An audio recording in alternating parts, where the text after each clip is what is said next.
আমরা জানি হচ্ছে তুলিটাকে এখানে হোল্ড করতে হবে এবং তুলির একদম নিচটাতে ফেব্রিক থাকবে, তাই তো সামান্য একটু এইটুকু মাত্রায় আমাদের ফেব্রিক থাকবে। দেখো এখানে টিপ তুলি না ঠেকিয়ে স্ট্রেট এইখানটাতে ডট, ঠিক আছে, সামান্য একটু গ্যাপ রেখে, কারণ কি উপর দিক থেকে এসে যাতে আমরা নিচের দিকটাতে দাগটাকে ঢোকানোর জায়গাটুকু পাই। এবার এইখানে যে দাগটাকে ছেড়ে দিলাম এই দাগটুকু আমি টেনে একদম নিচ পর্যন্ত নিয়ে আসবো, যেরকম করে আমরা কমা আঁকা শিখেছি।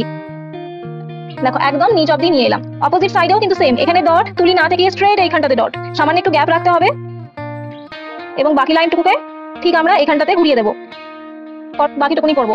ঠিক আছে, এবার প্রসেসটা বুঝে গেছো? এবার দেখো ডটের উপরে ঠিক এইরকম জায়গায় একটা লাইন, তার উপরে আর একটা লাইন, যেরকমটা আমরা পাতা শিখেছিলাম। যদি কেউ জয়েন করেছো ভীষণ বকবো কিন্তু, যে এখানে একদম জয়েন করে দিয়েছো। এবার চিকন একটা লাইন, দেখো একদম চিকন একটা লাইন নিচের দিকে টেনে রাখলাম। ঠিক আছে, জয়েন করার ইন্টেনশন নেবো না, যদি জয়েন হয়ে যায় সেটাকে ঘাটাবো না। দেখো ডট থেকে স্ট্রেট এইখানে, দেখো স্ট্রেট এইখানে দুটো লাইন করলাম, ফিল করলাম ভরাট করে, এবং সেখান থেকে চিকন লাইন এনে পিঠের কাছে নামিয়ে দিলাম। যদি জয়েন হয়ে যায় তো হয়ে যাবে, যদি জয়েন না হয়ে যায় তাতে কোনো অসুবিধা নেই। তারপরে কি করবো দেখো, একটু ডিস্টেন্সে এসে এখানে একটা ডট দেবো, তার উপরে একটা ছোট ডট দেবো, মানে একটা রাউন্ড করে বড় ডট এবং তার উপরে আর একটা ছোট ডট। এবার যেটা করবো দেখো, ঠিক এরকম জায়গাতে আমি ডট দেবো, উপর দিক থেকে গোল করে ঘুরিয়ে নেবো। এদিকে মুখটা কিন্তু এবার উল্টো দিকে হয়ে যাচ্ছে। ঠিক আছে, দেখো এদিকে ঘুরিয়ে নিলাম। এবার এখানে ডট, সামান্য একটু গ্যাপ দিলাম। দেখো কমার সাইজটা কিন্তু হালকা একটু ছোট করেছি, বাট যারা অলরেডি ছোট করেছো, যাদেরকে আমি বললাম যে ছোট হয়েছে তোমাদের বেশি আঁকাটা, তারা কিন্তু আর ছোট করবে না। ঠিক আছে, তাদের আর ছোট করার কোনো প্রয়োজনই নেই। এইবার সেম এই ডটটার উপরে ঠিক এরকম জায়গায় একটা দাগ, আর মাইক অন আছে, মাইক মিউট করো। দেখো এখানে এনে এটাকে জয়েন করে দিলাম। যদি ফিলটা ফ্যাকাশে হয় না, ডাবল ফিলিং করবে, তাই বলে এমনটা না যে লাইনটা এঁকেছো তার থেকে বের করে দিয়ে আঁকবে। ঠিক আছে, এবার এই ডটটার উপরে ঠিক এরকম জায়গায় আরেকটা পাতা করবো। ঠিক আছে, এই দুটো পাতার মাঝখানে যদি গ্যাপ থাকে তো ভালো কথা, যদি গ্যাপ না থাকে মানে তাহলে অসুবিধা নেই, কিন্তু দুটো পাতাকে জয়েন করে দিবে না। ঠিক আছে, জয়েন করার টেন্ডেন্সি নেবো না। সেম অপোজিট সাইডটাতে দেখো ডট দেবো, একটু ডিস্টেন্সে, বেশি ডিস্টেন্সে না, দেখো সামান্য একটু ডিস্টেন্সে ছিল, এটাও সামান্য একটু ডিস্টেন্সে রাখলাম, ডট দিলাম। এইবার এই দিকে ঘুরবে, কমার মুখগুলো দেখে নেবে। ঠিক আছে, কমার মুখগুলো প্রথম প্রথম নতুন নতুন অবস্থা না, সবাই ভুল দিকে আগে। দেখো এটা এই দিকে করবো। ঠিক আছে, মানে এইটার পিঠের দিকে হয়ে যাবে। এখানকার ডটটা ঠিক অপোজিট সাইডেও সেম জায়গাতে নেবো, এই দিক থেকে ঘুরিয়ে দেবো। দেখো আইব্রোটার সাথে সাথে যেরকম সেরকম করেই যাচ্ছি, কিন্তু আইব্রোর সঙ্গে উঠিয়ে দিতে হবে বা আইব্রোর উপরে চাপিয়ে দেবো এরকম কোনো টেন্ডেন্সি রাখবো না। আইব্রোটা এখানে আমাদের একটা সাবজেক্ট, যেটা আমাদের গাইডলাইনের কাজ করছে। তো আইব্রোটাকে ভুলে গেলে হবে না যে আইব্রো যেমনকার তেমন পড়ে আছে, থাক বাবু আমি নিজের মতো এগিয়ে যাচ্ছি, এটা করলে কিন্তু চলবে না। চিকন করে নামিয়ে দিলাম। দেখো ডটগুলো যদি রাউন্ড না হয়, তুলির পেছন দিক দিয়ে পরবর্তীতে করতে পারো, বা এমনি তুলির মাথা দিক দিয়েও করতে পারো, কোনো সমস্যা নেই। এইখানটাতে দেখো একটা রাফ হয়ে আছে না পাতাটা, এখানে একটু ঘন ফেব্রিক করেছিল, তাই এটাকে কি করলাম, স্মুথ করে দিলাম। এটা দেখো ডিপ হয়ে নেই, ফ্যাকাশে হয়ে আছে, তাই দেখো এটাকে আবারও ফিলিং করে দিলাম। চলো করো। চলো এবার কি করবো দেখো, এবার আরেকটা টেকনিক দেখাচ্ছি। দেখো তুলির পেছন দিকে ডট দিলাম, তার উপর একটা ছোট ডট দিলাম। ঠিক আছে, এই যে ডটটা যে আমরা দিচ্ছি, এই ডটগুলো দেখো আমরা পেন যেরকম করে ধরি না, সেরকম করে হচ্ছে ধরবো তুলিটাকে। ঠিক আছে, যাতে ডটের সমস্যাটা এইভাবে কাজ করবে। আমি কিন্তু প্রত্যেকটা টাইম তুলি যখন কাজ হয়ে যাচ্ছে আমি ধুয়ে নিচ্ছি। এবার দেখো ডট দেবো, উপর দিক থেকে গোল করে ঘুরিয়ে নিলাম, বাকি লাইনটুকুকে নিয়ে এলাম। যদি তুমি দেখো বারবার করে আঁকার পরে তোমার ফেব্রিকটা পড়ছে না, তার মানে বুঝবে হয় তোমার তুলির নিটটা একদম পেনের মতো শক্ত হয়ে গেছে, বা তোমার কি প্রবলেম হয়েছে, ফেব্রিকটা ড্রাই হয়ে গেছে। আর অলওয়েজ যেখানে ফেব্রিকটা লিকুইড আছে না, সেখান থেকে তুলবে, মানে একদম পুরো সামনের থেকে তুলবে না। এবার কি করবো, ঠিক এরকম ডটের উপরে এরকম জায়গা থেকে একটা পাতা করবো। পাতাগুলো যেন বোঝা যায় যে একদম হাত লেগে একটা ফেব্রিক পড়ে গেছে, এরকম যেন দেখে না মনে হয়। দেখো এখান থেকে চিকন করে টেনে নিলাম। এবার সেম আবারও তুলির পেছন দিক দিয়ে করো বা তুলির সামনের দিক দিয়ে করো, ম্যাটার করে না, শুধু ডট করতে হবে। দেখো আইব্রোটা যেমন ঠিক তেমন করে আমি কিন্তু নামছি। যদি আজকে তোমাদের যেহেতু প্রথম এটা ব্রাইডাল ডিজাইন, আজকে আমি অনেক রকম প্রবলেম তোমাদের ধরতে পারবো। যাদের অনেকের এখানে প্রবলেম হয় কি, আইব্রোর সাথে সাথে ডিজাইনটা উঠে যায়, মানে আইব্রো যেরকম নেমেছে নামাতে না পেরে উপরের দিকে উঠিয়ে দেয়, সোজা করে উঠে যায়, ওটা একটা হাতের প্রবলেম।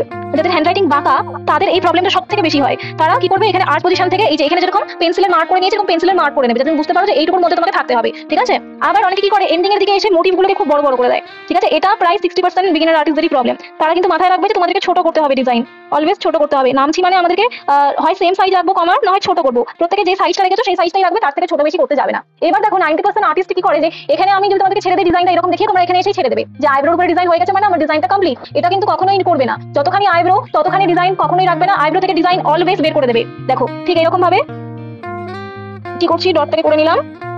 ডাবল স্ট্রোক করার, এটা নড়ছে কেন আমার এটা, তো ডাবল স্ট্রোক করার ইন্টেনশন নেবে না। দেখো এখানে কি করছি, যে তোমাদেরকে আমি বলেছিলাম না ভিএলসি, ভিএলসি এই যে এন্ডিং সেকশনে যখন আমরা ডিজাইনটাকে নামাবো তখন আমাদেরকে সি সেকশন ওয়াইজ নামাতে হয়। ঠিক আছে, দেখো এখন ডিজাইনটা নামছে না, এখন আমরা সোজা নামিয়ে দেবো না, এবার আমরা দেখো এটাকে সি সেকশনের মতো নামাবো। দেখো তো বড় ডট, তারপরে মিডিয়াম ডট, তারপরে ছোট, দেখো এইভাবে নামবে। ঠিক আছে, আর তোমরা যদি দেখো যে আমার এই কটা আইব্রো হয়ে যাওয়া, মানে এই কটা মোটিভ হয়ে যাওয়ার পরে যখন আইব্রোর উপরটা আমার কভার হয়ে গেল, তোমরা যদি দেখো যে তোমাদের এটা আইব্রোটা কভার করেনি, ঠিক আছে, যাদের আইব্রোতে খুব ছোট ছোট মোটিভ এঁকেছো তাদের কভার হবে না, তখন কিন্তু তোমাদেরকে এগুলো সংখ্যা বাড়িয়ে দিতে হবে। ঠিক আছে, এবার আমি কি করবো, এই যে তুলির পেছনটা নিলাম, পেছনটা দিয়ে ডট করে দিচ্ছি, সমস্ত ডটগুলোকে আমি রাউন্ড করে দিচ্ছি। যেহেতু এই সাইডটা আমার কমপ্লিট হয়ে গেছে, তাই আমি কি করছি, এক্সট্রা করে এই ডটগুলোকে রাউন্ড করে দিচ্ছি, যাতে আমার কমাগুলো সুন্দরভাবে ভিজিবল হয় এবং ডটগুলোর জন্য আমার ডিজাইনটা এক্সট্রা করে হাইলাইট হয়ে যায়। আর একদম পেনের মতো করে ধরবে তুলিটাকে, তাহলে পরে ডটগুলো ভীষণ সুন্দরভাবে পড়বে। এবার কি করবো,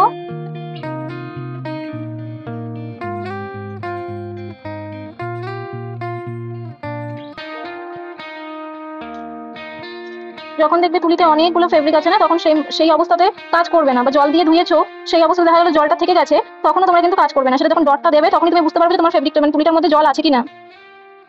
যত বেশি কাজ করবে তত তুমি তোমাদের কিন্তু এই তুলি ফেব্রিক এগুলোর সাথে কিন্তু বন্ডিং স্ট্রং হবে, আর যত বন্ডিং স্ট্রং হবে তত তোমাদের কাজের মধ্যে ইমপ্রুভমেন্ট হবে।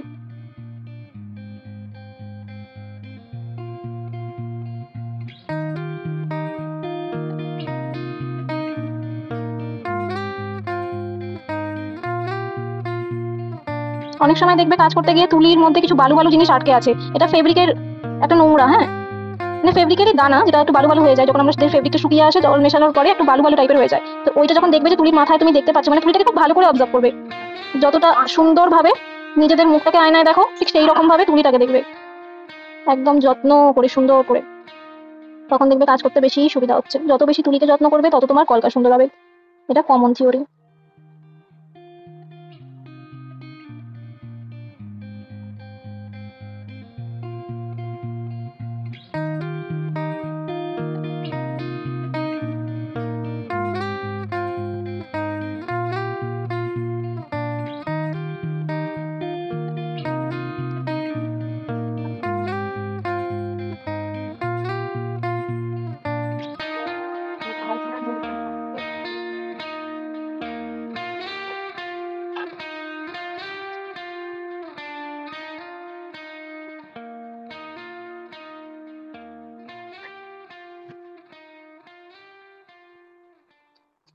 করবো তোমাদেরকে আমি পেন দিয়ে প্র্যাকটিস করতে দিয়েছিলাম, এবার তোমরা লাইভ করবে। দেখো একটা করে ডট দিচ্ছি, ওয়াটার ড্রপের অনেক প্রসেস আছে, আমি তোমাদেরকে যেহেতু তোমরা নতুন অনেকে পারবে অনেকে পারবে না, তো সে কারণে আমি তোমাদেরকে সবার জন্য একটা সহজ টেকনিক দেখাচ্ছি। দেখো পরপর আমি এরকম রাউন্ড শেপে যতগুলো গ্যাপ পাচ্ছি খুব কাছে কাছে দেখো আমি ডট করে দিলাম, সবগুলো দেখো গোল করে উপরের দিকে মানে একটা সি এর মতো শেপ করে উঠছে, ঠিক আছে, একটা সি এর মতো শেপ করে উঠছে। এবার কি করবো, খুব আলতো হাতে এখান থেকে এরকম বাঁকা বাঁকা করে এই ডটগুলোর সঙ্গে লাইনটাকে একটা লাইন টানবো এবং জয়েন করে দেবো, লাইনটাকে খুব হালকা করে টানবো, ঠিক আছে।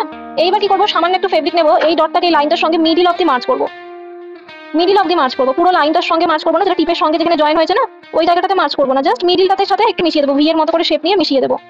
দেখো এখানে এই মিডিলটার সঙ্গে জাস্ট মিশিয়ে দিচ্ছি।